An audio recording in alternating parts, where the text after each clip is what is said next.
So Money in the Bank is in the books. We've got ourselves a Mr. and a Mrs. Money in the Bank, but only one of them came out of Money in the Bank. Still Mrs. Money in the Bank. That's right. Drew McIntyre flubbed his cash in because of CM Punk interference as Drew McIntyre made Damian Priest versus Seth Rollins a triple threat match. A lot of different opinions on this particular pay-per-view that I've noticed in the hot takes thread that I left on the channel. We're going to get to your hot takes, but first, do me a solid. Hit that thumbs up, hit the subscribe button, the notify bell so you always know when I've got a new thread up for the hot takes. Anyways, let's go ahead and dive into them. First up, let's talk about the actual Mr. Money in the Bank situation with Drew McIntyre. Victor Apollinario, I hope I said that right, says they wasted Money in the Bank. No, the way they did it was perfect because not only did Punk cost Drew, but he cost Seth the chance to compete for the title again, simultaneously developing both feuds. I think this is the hot take here because I've seen more people complaining about them wasting Money in the Bank. I'm sure some of the hot takes I'll get to in a second here will echo that sentiment. This seems to be the minority opinion. And as I sat on my couch after the full review, which by the way is available right now, the full podcast length review over at Going in Raw, you can check it out right now. As I sat there listening to Larson, as I sat there talking about it myself, as I sat on the couch over there, just getting a little bit of rest, it is still 94 degrees outside. It's 10 p.m. It's crazy. Anyways, I don't think in this case it would have made all the sense in the world for us to get a prolonged Mr. Money in the Bank situation. Look at who else was in this match. Number one, we know there is one person who is going to take the briefcase, who's going to take the title off of Cody Rhodes. It's either going to be throw your L's up for The Rock, or maybe, just maybe, it'll be Solo Sikoa. And then after that, who knows? But I feel like that's going to be a really, really long situation. The World Heavyweight Championship is a lot different. However, right around the corner is Gunther. I get the feeling he's probably going to win at SummerSlam. He'll probably take on Ilya Dragunov in Berlin, and then he'll just go on another Gunther length run. Yeah, they'll probably give him another really long title run. That's my guess. So who are you going to give the briefcase to? Chad Gable? He's got to wait around for a really long time, and then everybody's wondering, when is he going to cash the thing in? Obviously, they're not going to give it to Andrade or Carmelo. They were kind of in the match just to make it better. LA Knight, let's be honest, sort of hit his ceiling already. I think he'll make a terrific United States champion, but maybe after that he can get into the world title scene in a year or two, maybe. Beyond that, I just don't know that it necessarily makes sense for somebody to be carting around Money in the Bank when you kind of know that in about a month or so, Gunther's going to get that title, and he's probably going to have it for a while. My preferred choice would have been Finn Balor, had he actually been in the match, because then you can get some Finn Balor, Damian Priest stuff. But come on, man, let's be honest. Triple H loves Gunther. He's kind of a lock to win at SummerSlam, especially now that Money in the Bank is no longer an issue. So I kind of understand why they did it. Now, I personally, if I was a wrestling booker, which I'm so glad I'm not, but if I was, I probably would have executed this particular story beat a little bit different. Saw a lot of people out there calling Drew wins, CM Punk screws Drew McIntyre when he cashes in at Money in the Bank at the actual show. I saw that everywhere. And in my mind, when I was coming up with both my early predictions for Money in the Bank, in which I chose Drew McIntyre and Tiffany Stratton, and then my final predictions where I completely went away from them. Because I felt that Drew McIntyre getting screwed by CM Punk at Money in the Bank was too obvious. And that's the route they went through. And they didn't even make it more of an interesting scenario where Punk fumbles or Gallus shows up to try to keep Punk away from it. And somehow, some way, Drew still messes up and doesn't become World Heavyweight Champion. There could have been more interesting ways to do it. I did love the post-show explosion of Drew McIntyre at the panel, elbowing Pierce in the face, and Wade getting up and saying, if you keep doing this, your career's over. You got to think about this, calm down. And Drew saying, I know where your family lives. I like that this feud and has now roped Seth Rollins into the feud. I like all that stuff. I just wish the actual failed cash-in would have been executed with a couple more twists and turns in the moment. Didn't help that there was that botchy 3-count, no 3-count for Damian Priest and Seth Rollins just preceding McIntyre's music. It happens, whatever. But yeah, I kind of feel like my only complaint necessarily at this point is the execution of the actual failed cash-in was a little on the obvious side. But yeah, I'm not terribly upset that somebody isn't carrying around Money in the Bank for God knows how long. We'll just leave that to Tiffany Stratton, but I get the feeling that she's probably going to cash in at SummerSlam. B. York says Braun should have won. Sami is always better chasing the title than he is as champion. Yeah, Sami's supposed to be like an underdog, like a guy who Sami has figured out how to win. And with this situation, it only took one haluva kick to bring down Braun Breaker, who has a really cool new theme song, by the way. I wasn't a huge finish of this match. I feel like, look, I haven't been like a huge Braun Breaker guy in the first place, but he comes out to this cool music, and I'm like, yeah, if they're going to do this, they got to do it right. And Sami has to like escape Sami Zayn, Drew McIntyre, Braun Breaker. Sami's got to escape Braun Breaker. And instead, he just sort of like outwitted him and then dropped him with a haluva kick. And I get it. Braun Breaker's story, even back in NXT, was a guy who needs to learn lessons in losses, which he did a couple times. And then he started winning. But like the lesson here is Sami's limp kick can easily take out a Braun Breaker spear attempt. So I don't know. I don't know if Braun Breaker's going to split off into another feud or if this is going to continue on to SummerSlam. He really doesn't have a case for a rematch against Sami Zayn. I feel like if they do a rematch, it'll be on Raw. They'll DQ it by, I don't know, Ilya getting involved or even maybe Ricochet, even though he's supposed to be going to AEW soon. Braden Loader says Jay losing the Money in the Bank match was absolutely the right decision, as there wouldn't have been a place for the briefcase once re-involved in the Bloodline drama. It might be a while before he gets re-involved in the Bloodline drama, and it would have been really cool because that place would have exploded if Jay had the briefcase.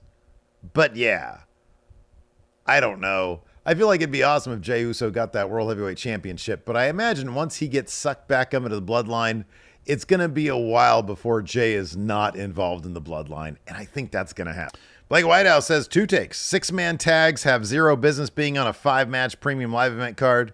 Oh, I disagree with that one. I like the Bloodline, man. I like Bloodline stuff. I like Solo and his new Bloodline. I think they're a bunch of creeps and assholes. Jacob Fatu's awesome. The match was fine. The match was a typical Bloodline match with a ref bump and everything. But dude, look, man, I'm just waiting until Roman Reigns comes back. I'm gonna flip my lid. I think it's gonna be pretty awesome. So yeah, I'm cool with that. And he says this one I agree with. The longer Sami holds on to the IC title, the more fans will start to treat him like Cena. I wonder if they're going to turn on Sami. Do you guys think that the fans are ever going to turn on Sami? Let me know in the comments below. Chase U Recruitment says Drew McIntyre needs to join the U so he can learn not to tell CM Punk when Punk could effectively screw him out of a title. Yeah, you'd have thought Drew McIntyre would have known. Like, bring Gallus with you. Have somebody to watch your back, man, because CM Punk just comes back and he comes back and he comes back and he just doesn't seem to expect it, even though it happens all the time. Dollar Rhyme says, my hot take is that I absolutely love the wackiness of these big Bloodline matches, and I don't think it detracts at all from the experience for me. Guess what? I agree with this particular take. I like the Bloodline stuff, man. It's a lot of fun. Ooh, Gorilla Mon says this year's women's Money in the Bank is, in general, the greatest Money in the Bank match in history. It had a perfect combination of drama, exciting spots, and various storylines told within the match, all topped off with a super hot something. It doesn't let me read the rest of it unless I expand the screen. I'm not going to do that. But I get your point. Greatest Money in the Bank match in history. I really enjoyed the match. I thought there was some sloppiness early on. A couple of spots here and there was like, whoa. But I thought that they told a lot of different stories in this match very, very effectively. My only thing was the winner of the match. There was 2 others that I would have gone with. One of them was Naomi, because I thought that the story between her and Bayley could have been really, really good. Naomi's the good guy with the briefcase, and then Bayley's the good guy with the championship. How does she resolve that? Does Nia Jax annihilate Bayley? Does Naomi think to herself, man, I should probably cash in on Bayley because I'm not going to be able to cash in on Nia Jax because she's big and scary? There's a lot you could have done with that, and I feel like that would have been good. My other choice would have been Chelsea Green. I feel like to a degree she occupies a similar space to Tiffany Stratton, except she's like further on and her character is more, I don't know, sort of realized than Tiffany Stratton. So I would have gone with Chelsea Green. I think the crowd loves her. I think the whole, oh my God, is she going to cash in thing could have been really fun. It's possible they see her basically as a comedy character, though. I would love for WWE, for Triple H, to sort of turn the corner on Chelsea Green being somebody that they would consider for a title run. I think she's really good. I think she's got tons of charisma. And I think people love her. So yeah, I would have gone with Naomi first and Chelsea Green second. No, I'm the question says Chelsea should have won. Yeah, I know. I just said that. Oh, wow. Ryan Lequia says Drew McIntyre had the worst Money in the Bank cash-in of all time. Yes, worse than Baron Corbin losing to Jinder Mahal in 6 seconds. And yes, worse than Austin Theory cashing on the U.S. title, losing. And then no. Austin Theory's was the worst. It was the absolute worst cash-in in the history of Money in the Bank. Absolutely terrible. At least in this situation, it advanced a story, and it wasn't Vince McMahon not knowing what to do. Like that was the case with Baron Corbin losing to Jinder Mahal. That was awful. What other? Braun Strowman's cash-in was way worse than this one. Yeah, no, this was not nearly as bad as the worst of the worst. The Austin Theory one, losing a cash-in on the United States title after Seth Rollins has already been taken out, is the biggest fumble in Money in the Bank history. That is the worst. Braun cashing in at Hell in a Cell, and then, or during a Hell in a Cell match. I forget it was the pay-per-view. Yeah, I think it was a pay-per-view. Hell in a Cell, and then the match ending in like a DQ or no contest or whatever. That was probably the second worst. Those were the absolute worst. Scottish Bisque says the women's Money in the Bank match was a top 5 Money in the Bank match of all time. I think I would probably go top 5.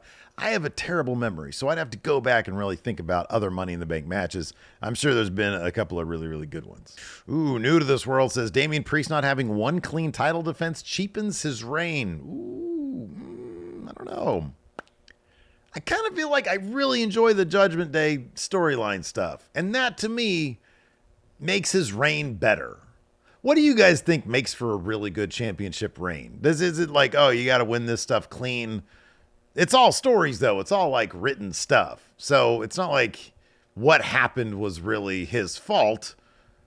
Him not kicking out. I'm not going to get it. Oh, wow. Optimus Provo says Baron Corbin should be seen as last match. Of course, Cena came out tonight, announced that he was going to be retiring at the end, I think, of 20. So he said Mania was going to be his last Mania. But then in the press conference afterwards, he says he's going to be wrestling throughout 2025. So he's going on like a big tour, like a big farewell tour. They're probably given that he's got a really deep Hollywood schedule, he is probably making a shit ton of money off WWE for that last year. Probably a ton. Deep Voice Dude says Triple H doesn't like having to do the Money in the Bank, but it's too popular to get rid of, unlike the Hell in a Cell pay-per-view. You are probably 1,000% right. Triple H probably doesn't like Money in the Bank. Although, how can he not like it? He did it at WrestleMania. It was awesome.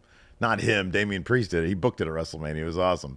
But yeah, the Hell in a Cell pay-per-view, that's not very, I'm glad they got rid of that. Bad Blood is fine. This is an interesting one. Twinewinder says Triple H's drip feed storytelling. What a great way to refer to it. And the overall wrestling fans' minuscule attention span are beginning to clash. Listen, I don't believe it's a minuscule attention span. I think it's basically Vince. It's sort of PTSD in terms of Vince's storytelling technique, which is there is no technique. It's just whatever Vince wakes up and wants to do. He just throws it out there and then shit happens. And maybe we can figure out if there's an actual story behind it. Triple H has a much more deliberate approach. He actually tells stories. And yes, sometimes he can take the time to get there, but it makes those moments all the more impactful. Look at how long Paul Heyman was being dragged along by Bad Bloodline before he finally stood up for himself. And how huge was that reaction? It wouldn't have been the same if it was just like week 2 that he did that. There are certain times when the fans are like, whoa, it should be like this or it should be like that. And like Braun Breaker's a great example. I don't agree with the way that match went down, but I do give a bit of the benefit of the doubt in that by the time a year from now comes by, he will be all the more legit because maybe of what happened at Money in the Bank. I don't know if that's true or not, but Triple H at this point has my benefit of the doubt. We'll end on this one. James Bell says, I think Cena needs to have a Sting-type retirement, retire in Boston and on top. Doesn't need to win the 17th championship as well. Last match should be either Cody or Randy. My vote is for Cody. How about this? Wouldn't it be cool if they did like a retro Raw episode, because he said he wants to be there for the first episode on Netflix. What if they did, as like the first episode on Netflix, a retro Raw thing, and they could have CM Punk versus John Cena, and then like Randy Orton versus somebody else old. Bring back Ryback. No, don't do that. Bring back Alberto. Don't do that either. Bring back Nick Nemeth. Dolph Ziggler. Don't do that. Yeah, I don't know. That was a cool idea. What if you did all like matches of dudes who were around a long time ago for Retro Raw? And one of them is Punk. It's like dream matches, but ones that we'd actually kind of want to see. Things that we wouldn't mind revisiting. It's just an idea I came up with. Probably not a very good one. But yeah, Punk versus Cena would be cool. I don't know, but I think Cena, I would love to actually see Cena get that 17th one. And it wouldn't shock me if WWE wanted Cena to get that 17th one, because Ric Flair has their record now for most number of reigns, and he's like an AEW guy. So wouldn't shock me if they gave Cena, have Cena beat Gunther. How about that? How about that? Probably a bad idea. Anyways, hey, do me a solid. Hit that thumbs up. Hit this is the like, then also the subscribe and the notify bell. And yeah, we'll see you guys around.